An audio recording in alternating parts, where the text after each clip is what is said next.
الحمد لله الذي أنزل القرآن هدى للناس وبينات من الهدى والفرقان. أشهد أن لا إله إلا الله وحده لا شريك له، وأشهد أن سيدنا محمدا عبده ورسوله لا نبي بعده.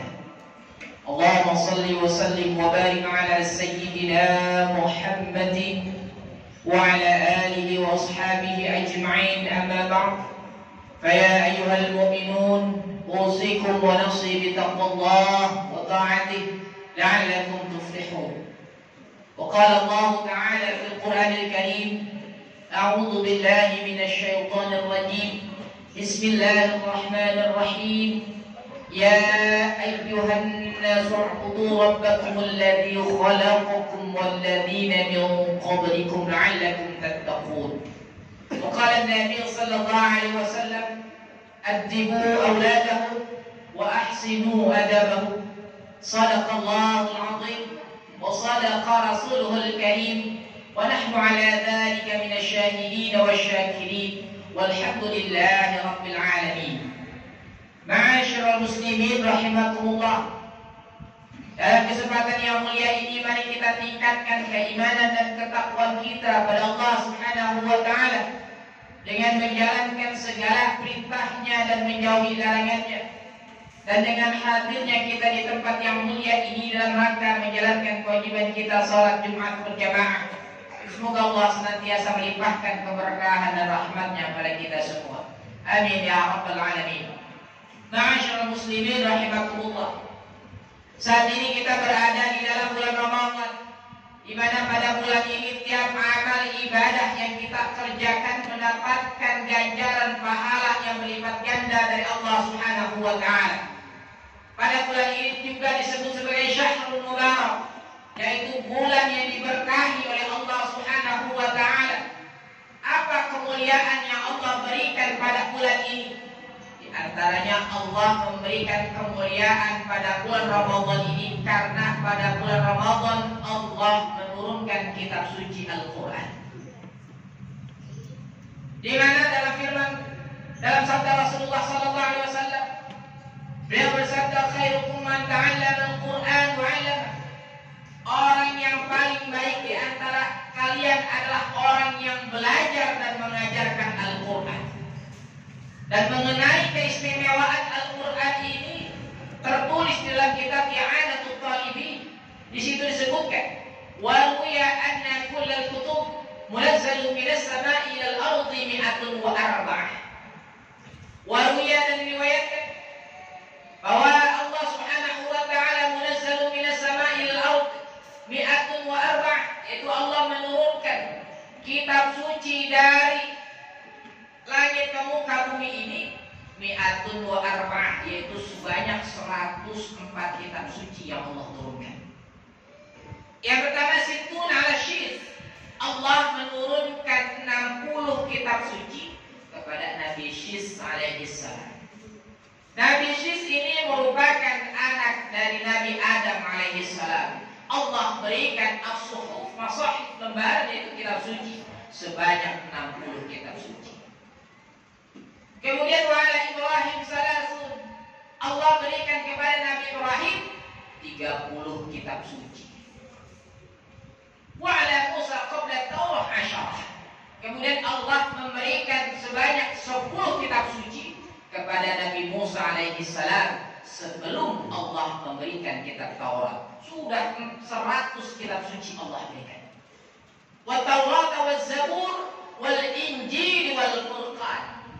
Kemudian Allah menurunkan kitab Taurat kepada Nabi Musa alaihissalam dengan bahasa kaumnya, yaitu bahasa Al-Qibti.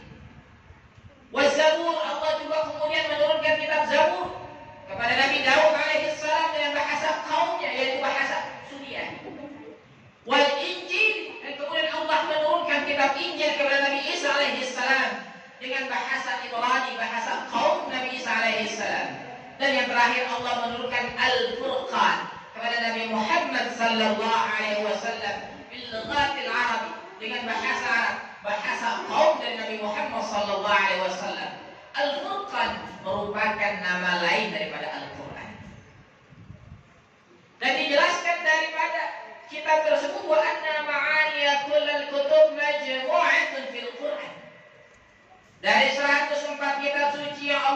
diturunkan dari zaman Nabi Adam sampai zaman Nabi Muhammad sallallahu alaihi wasallam, seluruh makna kitab suci yang 104 itu terkumpul di dalam kitab suci Al-Quran. Sebanyak 30 juz, ada 114 surat, terdiri dari 6.236 ayat menurut Syekh Muhammad Khalid Al-Qattan dan kitabnya Mabahis fi Ulumil Quran. Ada ulama yang mengatakan terdiri dari 6.666 ayat. Al-Quran ini merupakan rangkuman dari kitab-kitab suci terdahulu yang Allah berikan kepada Nabi sebelum Nabi Muhammad SAW. Al-Quran yang juga merupakan rangkuman ini kemudian dijelaskan dalam kitab tersebut. Wa ma'anihi majmu'atun fil Fatihati. Al-Quran yang 30 juz 114 surat itu maknanya terkumpul di dalam surah Al-Fatihah. Wa inna hadhihi sumiyat ummul kitab. Itulah kenapa Al-Fatihah disebut sebagai ummul kitab, kandungan daripada Al-Quran. Ketika kita berdoa memohon pada Allah agar diberikan keberhasilan dan kita baca Fatihah. Ketika mendapat musibah kita baca Fatihah. Ketika kita tasyakur bersyukur kita membaca Fatihah. Dalam setiap keadaan kita membaca Fatihah. Dan Fatihah itu merupakan kandungan daripada Al-Quran. Al-Quran merupakan kandungan daripada kitab-kitab terdahulu yang sebelumnya dikirimkan dari Allah Subhanahu wa taala kepada para nabi yang sebelum Nabi Muhammad SAW. Al-Fatihah yang sudah lengkap tersebut kemudian dijelaskan wa ma'aniha majmu'atun fil basmalah.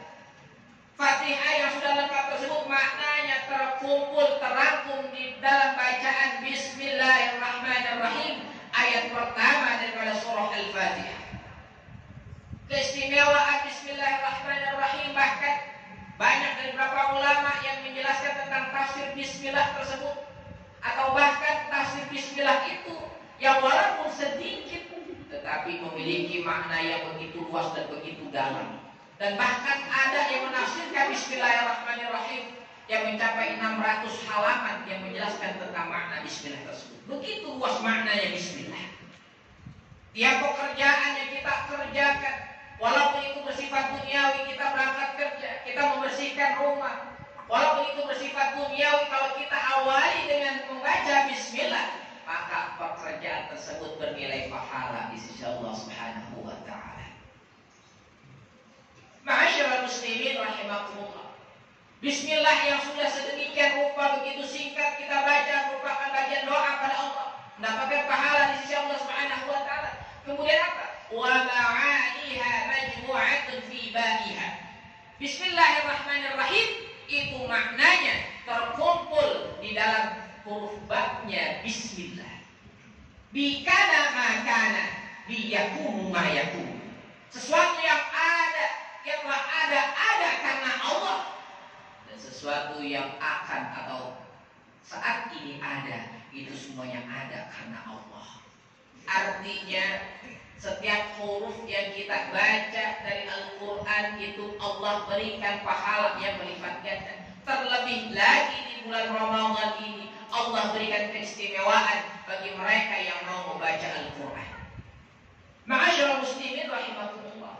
Bahkan Rasulullah menjanjikan orang yang mahir, yang pandai dalam membaca kitab suci Al-Quran nanti akan diberikan tempat yang istimewa oleh Allah Subhanahu wa taala di akhirat, yaitu di surganya Allah bersama malaikat Jibril alaihissalam.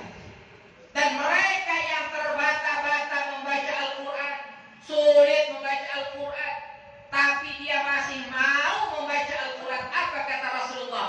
Baginya dia dua pahala. Yang pertama pahala baca Al-Quran, yang kedua pahala jihad fisabilillah, pahala dia belajar membaca Al-Quran. Kemuliaan bagi mereka yang mau membaca Al-Quran. Bahkan walaupun kita hanya mendengar ada orang yang membaca Al-Quran, kita kemudian mendengarkan bacaan tersebut, sama nilai pahalanya seperti kita membaca Al-Quran. Kemuliaan bagi mereka yang membaca Al-Quran, Allah angkat derajatnya, Allah berikan keselamatan di dunia dan di akhirat. Allah jadikan keluarganya, anaknya, anak yang saleh salihah, Inilah kemuliaan yang Allah berikan terhadap mereka yang senantiasa membaca Al-Quran. Terlebih lagi di bulan Ramadan ini, bahkan mungkin ada yang memiliki kelebihan rezeki, dia menyedekahkan hartanya untuk pendidikan di bidang Al-Quran. Apa yang akan terjadi nanti ketika harta yang dia berikan terhadap pendidikan Al-Quran tersebut, banyak para santri, para murid yang mereka belajar baca Al-Quran, membaca Al-Quran sampai berhatamkan Al-Quran berkali-kali, maka pahalanya mengalir terhadap orang tersebut. Mudah-mudahan di bulan suci Ramadan ini Allah jadikan kita orang yang ahli Al-Quran. Allah jadikan keluarga kita keluarga yang senantiasa mencintai Al-Quran, membaca kitab suci Al-Quran. Dijadikan anak kita anak yang saleh salihah, diluaskan rezeki kita dan dimatikan dalam keadaan husnul khatimah. Amin amin ya rabbal alamin. Barakallahu li wa lakum fil Qur'anil azim wa nafa'ani wa iyyakum bima fihi minal ayati wa dhikril hakim wa taqabbalallahu minni wa minkum tilawatahu innahu was sami'ul alim fastaghfiruhu innahu huwal ghafurur rahim.